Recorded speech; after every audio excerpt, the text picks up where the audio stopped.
você acredita em milagres? É sobre isso que a gente conversa hoje com a professora Conceição Vieira, que traz aí alguns pensamentos sobre esse tema. Vamos lá! No nosso encontro de hoje, nós iremos, conversando com você, fazer um bate-papo sobre milagres.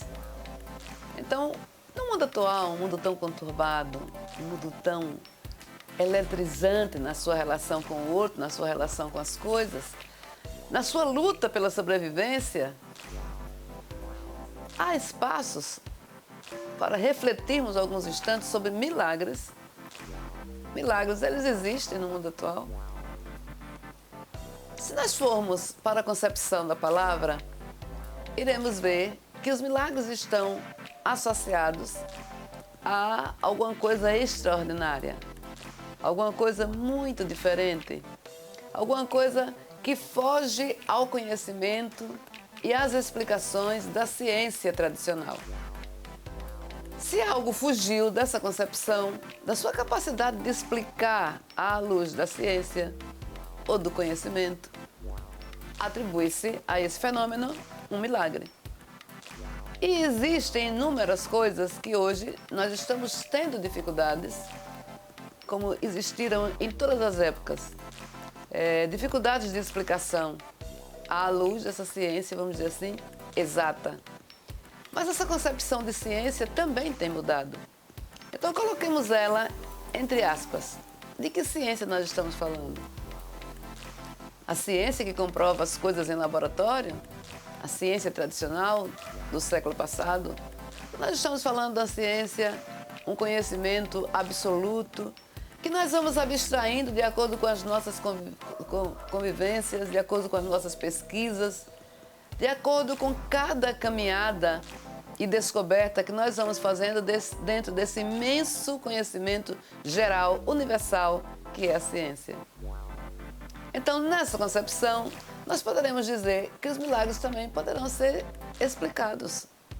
Nós não temos a explicação, nós não chegamos à concepção, dentro da ciência, da explicação de fenômenos que fogem àquilo que é materialidade da física, da química, da matemática, não conseguiu alcançar ou negou a sua possibilidade. Das ciências biológicas, das ciências médicas. Então, à luz de qualquer um ramo dessas ciências, nós, não tendo a explicação, atribuímos isso à expressão milagres. E aqueles que não concebem, coincidências. São coincidências aquilo que está acontecendo e que outras pessoas estão chamando de milagres. Outros ainda dizem obra do acaso. Um acaso, aconteceu, de uma hora para outra e o menino ficou bom, estava morrendo, que estava acabada. E assim nós vamos vivendo, de acordo com esse nosso cotidiano, permeando as concepções as mais variadas, que estamos vivendo também no momento em que se fala muito da liberdade de expressão. E nessa liberdade de expressão leva muitas vezes a nós nos sentirmos, cada um de nós, ensimesmado nas suas próprias concepções sobre as coisas, sobre os fenômenos, sobre os objetos. E admite que a sua concepção é a certa, a sua concepção é a correta, e ela deve ser seguida, observada, respeitada sim, mas seguida por outras pessoas, porque essa é a sua verdade. Então, com essa introdução, nós queremos dizer que os milagres estão ainda ocorrendo. Ocorrem e às vezes nós temos explicação por dentro da neurolinguística, nós temos explicações dentro da neurociência, nós temos explicações por dimensões ainda físicas e físico-químicas que até muito pouco tempo atrás nós não concebíamos e não conhecíamos. E isso nos leva, nos remete a outras explicações mais profundas no mundo daquilo que nós não sabemos concretamente conceituar. Então, para outros ainda, passa pelos auspícios da fé.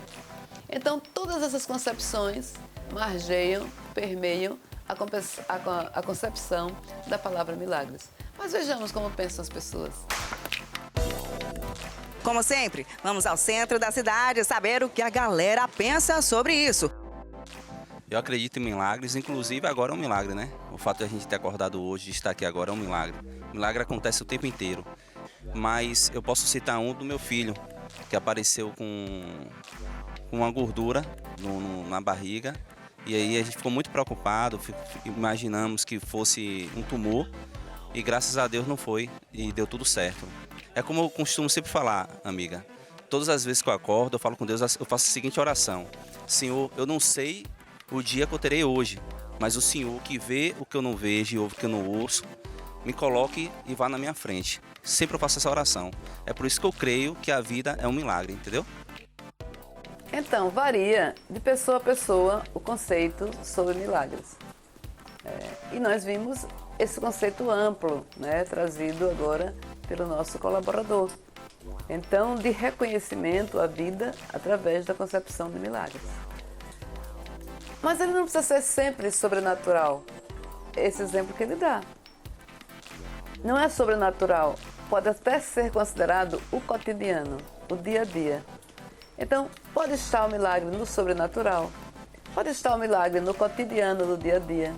Pode estar numa transformação, uma transformação individual, pessoal. Pode estar numa transformação coletiva, numa transformação social.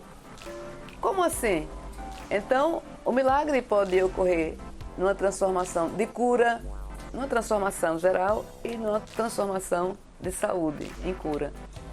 Então, você mudar a situação social, às vezes individual, de uma pessoa que estava assim, entre aspas, como se fosse fadado a permanecer com aquela deficiência básica da sobrevivência, de ter o mínimo para sobreviver, e você dá uma mudança de paradigma nessa sua vivência e consegue alçar voos, não só no desenvolvimento econômico, mas muitas vezes na cultura, na liderança, se transforma numa grande liderança para um país, para um continente, e que partiu de um ponto inicial de, vamos dizer assim, descrédito, entre aspas, no que diz respeito à situação econômica e social vigente.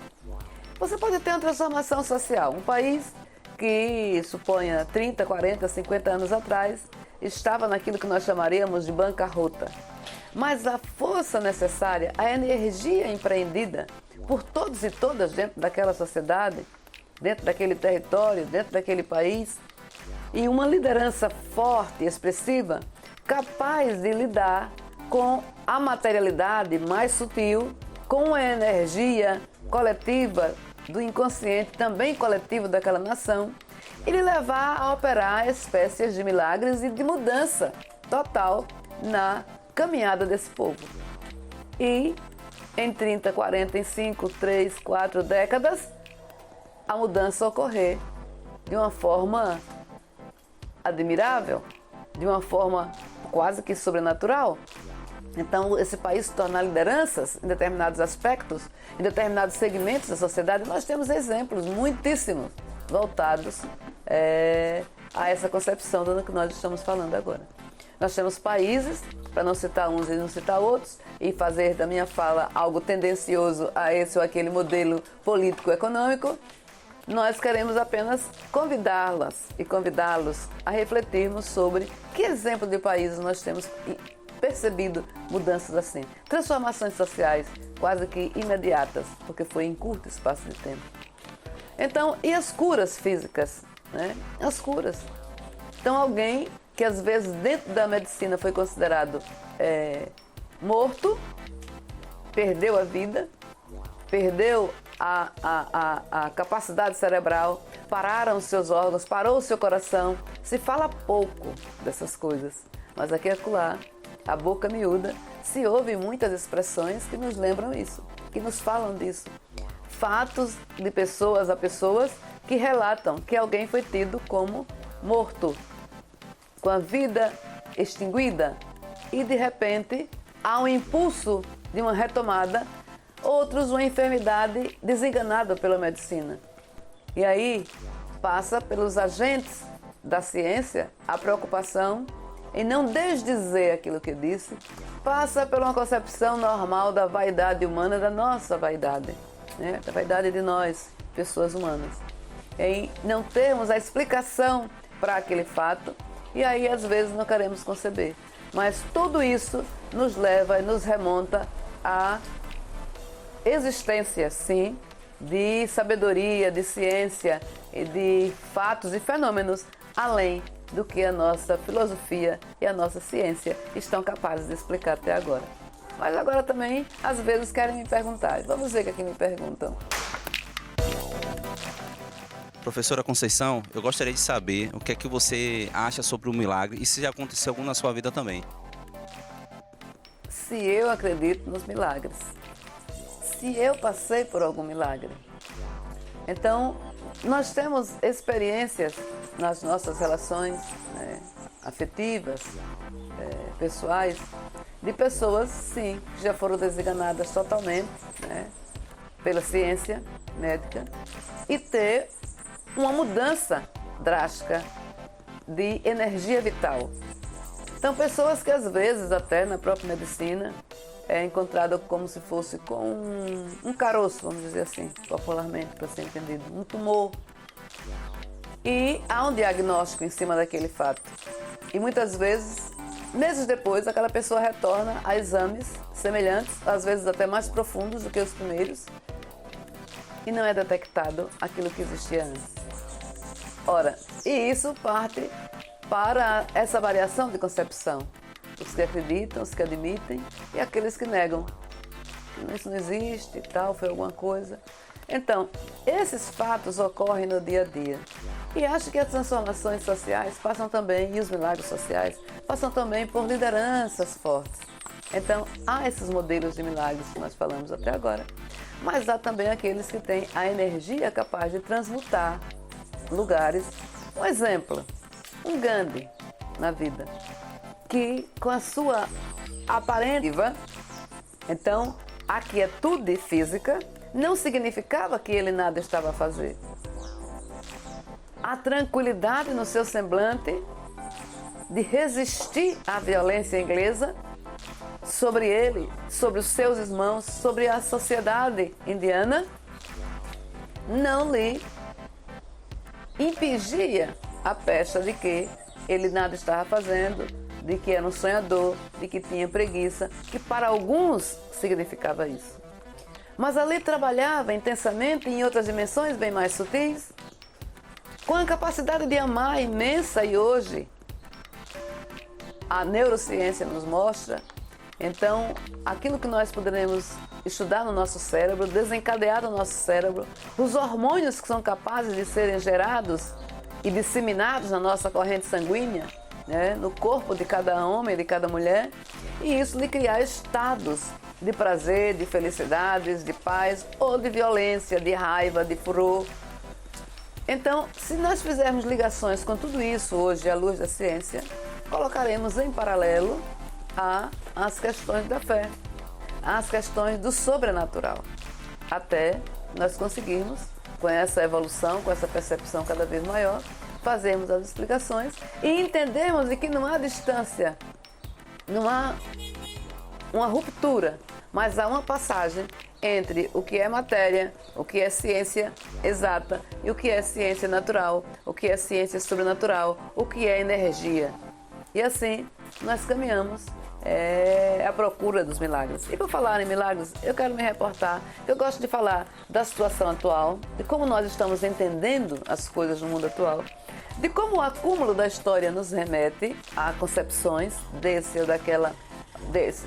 ou daquele conceito que nós estejamos a tratar aqui em nosso Conversando com Você. E gostamos também de nos reportar a passagens bíblicas, a passagens da tradicional história da evolução humana e que nos remete a facilitar o nosso entendimento do dia de hoje. Então, se nós nos lembrarmos dos milagres de Jesus, então, qual o primeiro milagre realizado por Jesus? Sua mãe foi convidada a ir a um casamento e levou Jesus. a essa festa, a essa celebração de Caná, né? E lá, nessa festa, em determinado instante, sua mãe veio lhe dizer com outras pessoas: Jesus, faltou vinho. E ele pediu que, não quis logo realizar esse intento, até contra-argumentou, achando que não era o momento, mas depois pediu que fossem preenchidos de água os vasilhames que antes estavam com vinho. E pediu que chamassem, vamos dizer assim, hoje seria o chefe do cerimonial, e que desse para ele provar aquela água que estava naqueles vasilhames, e fosse distribuído com as pessoas e assim fosse aprovado. E ao beber daquela água, transformação ocorreu nesse instante e ele já percebeu a delícia de vinho, a qualidade da uva que aquela água tinha sido transformada, a qualidade daquela bebida salutar para continuar a celebração daquele casamento, que lá naquela oportunidade, um casamento, a solenidade demorava 1 dia, 2 dias, 3 dias.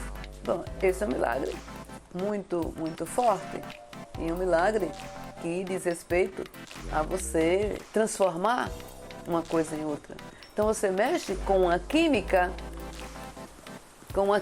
que constitui uma e outra coisa. Então é um milagre não fácil para ocorrer entre nós, pessoas comuns. Então é algo que a gente atribui realmente aos poderes da fé. Mas há uma alquimia, há algo que é trabalhado naquele instante, algo que é transformado, né, de uma matéria em outra. Porque era materializado, tanto é materializado que as pessoas bebiam. Então não é algo assim do mundo da ilusão, do energético, do viajandão, do acredita ou não acredita. É algo material. É algo que entrou nessa dimensão, mas se tornou material ao ser bebido. E se nós formos observando a vida de Jesus, foram muitos momentos desses milagres. E não era para se mostrar o Senhor do poder e o representante fidedigno, né, do Criador. Era para convencer, é para sinalizar que existem outras coisas além daquela luta do dia a dia que as pessoas estavam a conviver na sua época. Talvez semelhante à nossa luta de hoje de sobrevivência, às nossas incongruências, às nossas normoses de achar que está tudo normal, que é tudo assim mesmo. E a gente vai se acostumando a tudo. Então, se nós formos ao último dos seus milagres, porque eles foram muitos, né? De pessoa com deficiência que voltou a andar, pessoa com deficiência visual que voltou a ver. Mas falemos do seu último ainda, próximo já da sua morte. Então, nos seus últimos instantes de vida na Terra. Quando aconteceu aquele tumulto das pessoas chegarem e dizer: estão vindo pegar Jesus, não é possível, tá uma disputa, uma violência, uma impaciência, um grita-grita, permite, não permite, é como se de repente chegou o que nós chamaríamos hoje um oficial de justiça. E esse oficial de justiça estava chegando com um mandado para dizer que Jesus seria preso. E nesse instante, esse mensageiro, né, da orientação sobre a punição, o castigo que Jesus deveria receber por realizar tumulto, por trazer as multidões assim ao seu entorno, por questionar as verdades tidas religiosas da época.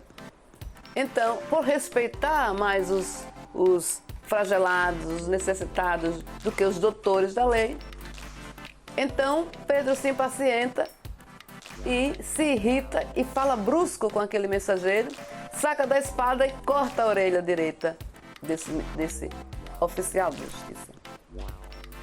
E Jesus imediatamente pega a orelha e diz: haja paz, não realizem isso, cessem a violência, pega a orelha no chão e coloca novamente sobre a parte que foi cortada, a amputada sobre o que ficou. E se restabelece imediatamente a recuperação daquela orelha. Então, isso é possível acontecer? Nós temos, dentro da própria medicina, muitas coisas, não sem colocar substâncias, sem ter os devidos cuidados de higiene, sem colocar. Mas quantas pessoas são inspiradas? Quantos médicos, às vezes até sem ser médico, é inspirado a fazer esse movimento instantâneo de recuperação. A vontade de realização é tão intensa. Você imagine isso a nível de Jesus. E aquilo acontece e pode novamente ser recuperado. Você imagine a nível do coração e da grandiosidade de Jesus. Então ele estava prestes a ir para a cruz. Ele estava prestes a ter a sua vida ceifada por aqueles agentes semelhantes ao que lhe trouxe o aviso. E mesmo assim, ele entende que o amor é superior. Mesmo sabendo que vinha com algo negativo, e vinha um escândalo, né? Vinha um problema seríssimo trazido por aquele mensageiro, mas ele estava cumprindo uma ordem. Então ele precisava ter a sua saúde restabelecida e recupera imediatamente. Então, com esses exemplos, nós queremos dizer que onde a gente esteja e possa realizar, ser um instrumento de realização de algum milagre, que a gente o opere em conceitos que amenize o sofrimento de alguém, juntando-se ao coração do outro, de que está com o sofrimento, para ajudar a recuperação física, se o problema é físico. Se o problema é de transformação social, que a gente dê a contribuição individual, pessoal de cada um e, juntando esses vários uns, possamos dar a nossa contribuição coletiva, a nossa contribuição social para uma transformação, para um aprimoramento, para uma nova dimensão de continuar se avançando e na formulação de uma sociedade mais justa, mais igualitária e mais feliz. Então, os milagres continuam a existir, não talvez nos moldes antigos, porque nós utilizamos ainda a santificação na Igreja Católica é a partir dos milagres realizados pelas pessoas que foram concebidas como santos pela Igreja, pelo Papa. Mas será que realmente as demais formas de religiosidade não tem pessoas que tenham aquele mesmo potencial, aquele mesmo poder, aquela mesma sabedoria, aquela mesma eloquência emocional, que às vezes não é com a fala, é com a ação, para realizar curas, milagres semelhantes aos concebidos pela Igreja? Será que não tem nessa imensidão de bilhões de pessoas, de seres na Terra, será que não tem tantos escondidinhos que realizam no seu dia a dia transformações físicas, humanas, né, sociais, tanto quanto os que foram concebidos e canonizados, e às vezes até muito mais? Então é esse olhar mais amplo que nós estamos a precisar no momento atual.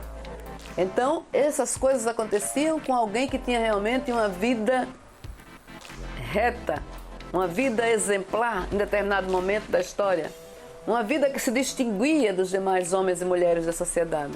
Hoje nós estamos vendo que instrumentos estão sendo utilizados pela vida, instrumentos muitas vezes com imperfeição, instrumentos muitas vezes iguais a cada um de nós e que a gente chega a desacreditar. Mas é possível, porque nós também precisamos nos reportar a experiências e a vivências que estão lá citadas também pelo mesmo Jesus, de que nós poderemos realizar tudo o que ele realizava.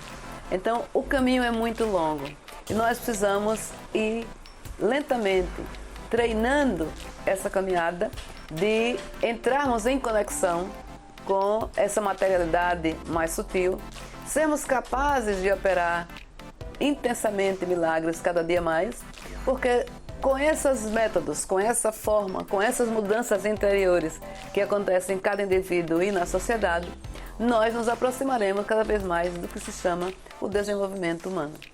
Então, mesmo uma sociedade tão conturbada, tão violenta, né, tão intolerante, tão muitas vezes racista, tantas outras homofóbica, disseminadoras do ódio e da separatividade, precisamos agir pelo contrário para neutralizar os corações e as mentes que realizam todas essas permissividades do momento atual. E como estamos percebendo tão fortemente isso em nossa sociedade. Então é preciso a força e a energia para essa neutralidade. Dessa forma, nós queremos dizer a você, os milagres existem, estão aí. Abramos os olhos, os ouvidos e escutemos. Tenhamos ouvidos e olhos para ouvir e percebê-los. Um beijo no coração e até a próxima!